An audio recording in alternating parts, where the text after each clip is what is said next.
So ಇವಾಗ ಪ್ರಶ್ನೆ ಏನಪ್ಪಾ ಅಂದ್ರೆ ಪ್ರೆಷರ್ ಇಂಡಿಯಾ ಮೇಲೆ, ಪ್ರೆಷರ್ ಆಸ್ಟ್ರೇಲಿಯಾ ಮೇಲೆ ಅಂತ ಒಂದು ಪ್ರಶ್ನೆ ಇದೆ. ನನ್ನ ಪ್ರಕಾರ ಏನ್ ಗೊತ್ತಾ, ಪ್ರೆಷರ್ ಆಸ್ಟ್ರೇಲಿಯಾ ಮೇಲೆ ಇಲ್ವೇ ಇಲ್ಲ ಅಂತ ಹೇಳ್ತೀನಿ. ಕಾರಣ ಏನ್ ಹೇಳಿ, ಯಾರು ಈ ಟೀಮ್ ನ ಎಕ್ಸ್ಪೆಕ್ಟ್ ಮಾಡ್ತಾ ಇಲ್ಲ ಚಾಂಪಿಯನ್ಸ್ ಟ್ರೋಫಿ ಚಾಂಪಿಯನ್ಸ್ ಆಗ್ತಾರೆ ಅಂತ. ಯಾಕಂದ್ರೆ 5 ಪ್ರಮುಖ ಪ್ಲೇಯರ್ಗಳು ಮಿಸ್ಸಿಂಗು. ಆಮೇಲೆ ಅವ್ರಲ್ಲಿ ಏನ್ ಗೊತ್ತಾ, ನೀವು ಸೋತ್ರಿ ಅಂದ್ರೆ ತೆಗೆದು ಹೂತಾಕ್ಬಿಡಲ್ಲ ಟೀಮ್ ನ.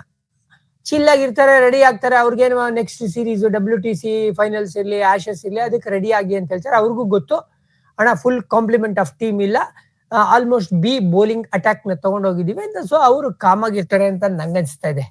ಎವ್ರಿಥಿಂಗ್ ಟು ಗೇನ್ ಫಾರ್ ಇಲ್ಲಿ ಆಸ್ಟ್ರೇಲಿಯಾಗೆ. ಅಂದ್ರೆ ನಾನು ಮೈಂಡ್ ಸೆಟ್ ಬಗ್ಗೆ ಮಾತಾಡಕ್ ಹೇಳ್ತಾ ಇದ್ದೀನಿ. ಟೀಮ್ ನನಗಿಂತ ಚೆನ್ನಾಗಿ ನಿಮ್ಗೆ ಗೊತ್ತಿದೆ ಅವ್ರದ್ದು ಸ್ಟ್ರೆಂತ್ ಏನು, ಅವ್ರದ್ದು ವೀಕ್ನೆಸ್ ಏನು ಅಂತ. ಇಲ್ಲಿ ಮೈಂಡ್ ಸೆಟ್ ಬಗ್ಗೆ ನಾನು ಸ್ವಲ್ಪ ನಿಮ್ಗೆ ಹೇಳಕ್ ಇಷ್ಟಪಡ್ತಾ ಇದ್ದೀನಿ.